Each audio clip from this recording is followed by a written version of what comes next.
welcome the viewers to watching us on ERi-TV, presenting you the domestic and international news prepared for this session, live from our headquarters in Asmara. I'm Hermela Gramay, inviting you to join us on our next news broadcast. Let's start with the major headlines. President Eritrea-Sudan and General Abdel Fattah al-Burhan held extensive talks.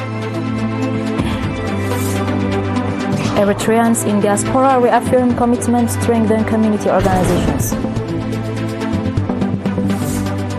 Niger drops French as official language.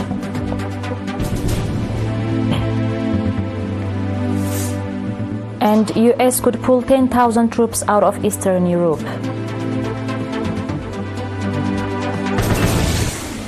In our detailed domestic news, President Eritrea-Sudan and General Abdel Fattah al-Burhan, the chairman of Sudan's Sovereign Council, held extensive talks at State House this afternoon on bilateral issues, the conflict in the Sudan, as well as other regional and international issues of mutual importance.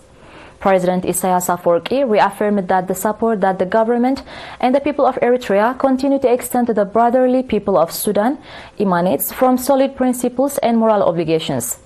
President Isaias further urged the peoples of our region to firmly stand on the side of the Sudanese people for the achievement of an enduring peaceful solution to the conflict without the encumbrance and exacerbation of external intervention.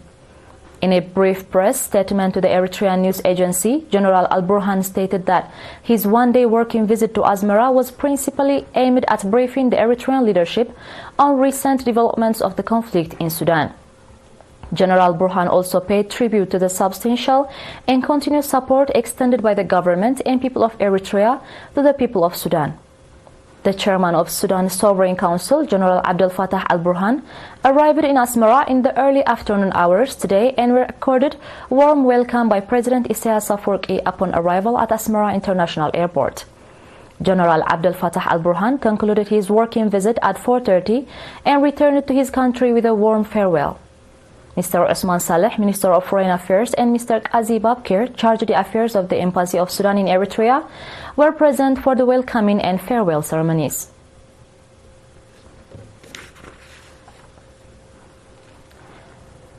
In other news, Eritreans in diaspora reaffirm commitment to strengthen community organizations. Eritreans across the diaspora, including communities in Uganda, Scandinavia, Auckland and Santa Rosa, USA, Paris, France, and Juba, South Sudan, recently held meetings to bolster their community organizations. Eritrean community in Uganda convened their third Congress on April 5 in Kampala under the theme Effective Organization, Strong Community. The event, attended by 150 participants, featured remarks from Ambassador Mohamed Suleiman, who emphasized the vital role for Eritrean community organizations in guiding citizens and preserving cultural values. Similarly, on April 6, Eritreans in Scandinavia attended a seminar delivered by Mr. Sahatyan Petros, Eritrea's ambassador to Italy and non-resident ambassador to Sweden. The event, organized by the Council of Eritreans in Sweden, drew Eritreans from Sweden, Norway, Denmark and Finland. Ambassador Petros discussed current developments in Eritrea and regional and global affairs. During the seminar, Tsigahanna Kaleta from Sweden donated $10,000 toward a project dedicated to the expansion and development of education in Eritrea. In the United States, Eritreans in Oakland, California held their annual organizational congress on March 29, while Eritreans in Santa Rosa convened for a public meeting on March 30. During both events, Mr. Burhane Gebrehewert, charged the affairs at the Eritrean Embassy in the US, and Mrs. Hadinet Kaleta, head of community affairs, provided briefings on current developments in Eritrea, the role of community organizations, and key regional and global matters. Public seminars were also held for Eritreans in Paris, France, and Juba, South Sudan. At these gatherings, Eritrean embassy officials presented detailed updates on development progress in Eritrea and discussed strategies for raising awareness and strengthening community organizations. Participants, for their part, reaffirmed their commitment to community development and made financial contributions in support of various national initiatives. Eritrean Policy conducts campaign in schools,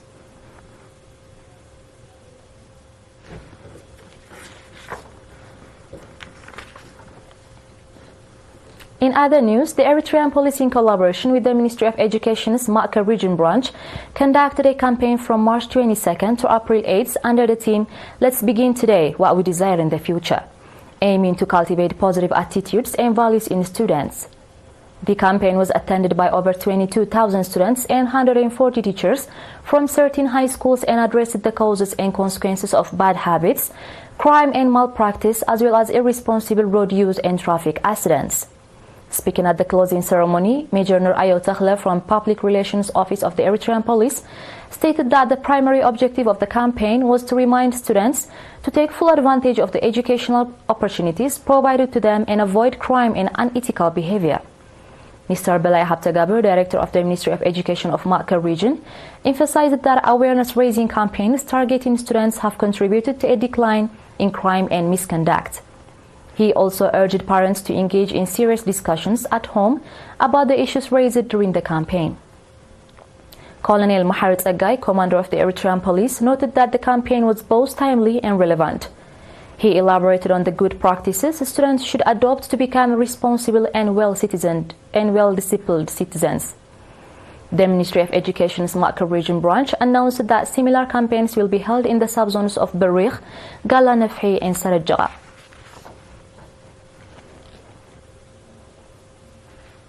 In other news, Conference in Quality Assurance and Safety of Donated Blood.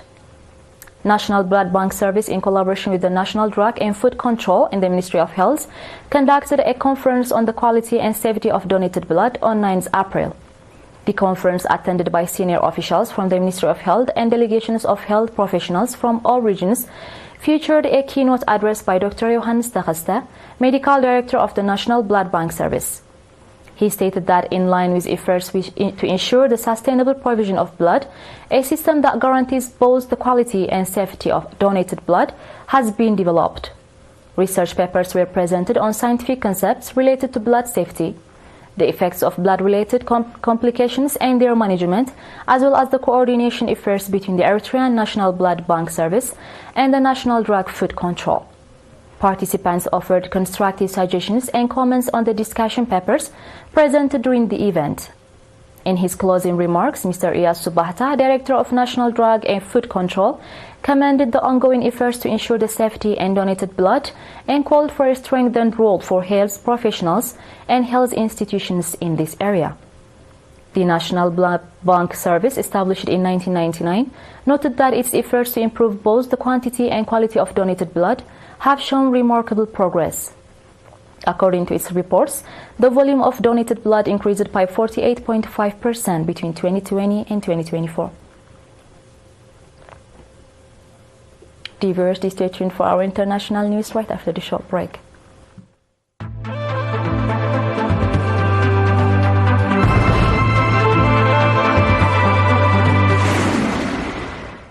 Welcome back. Niger drops French as official language.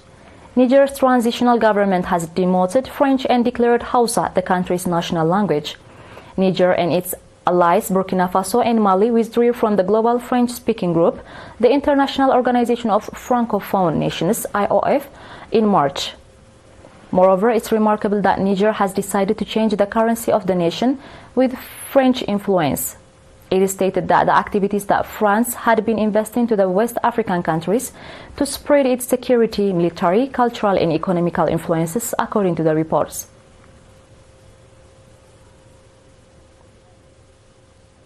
In our final international news, the US is considering withdrawing up to 10,000 troops from Eastern Europe on Tuesday, citing sources.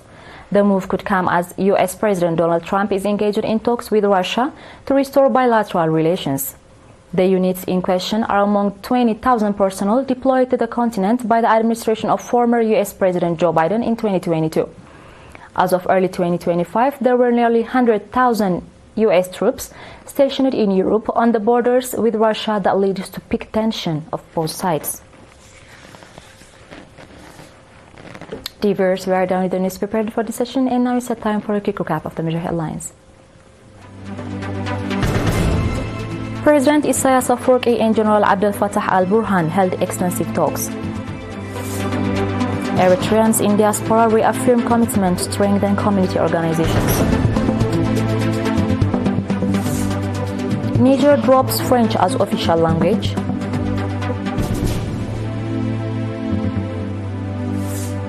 And US could pull 10,000 troops out of Eastern Europe.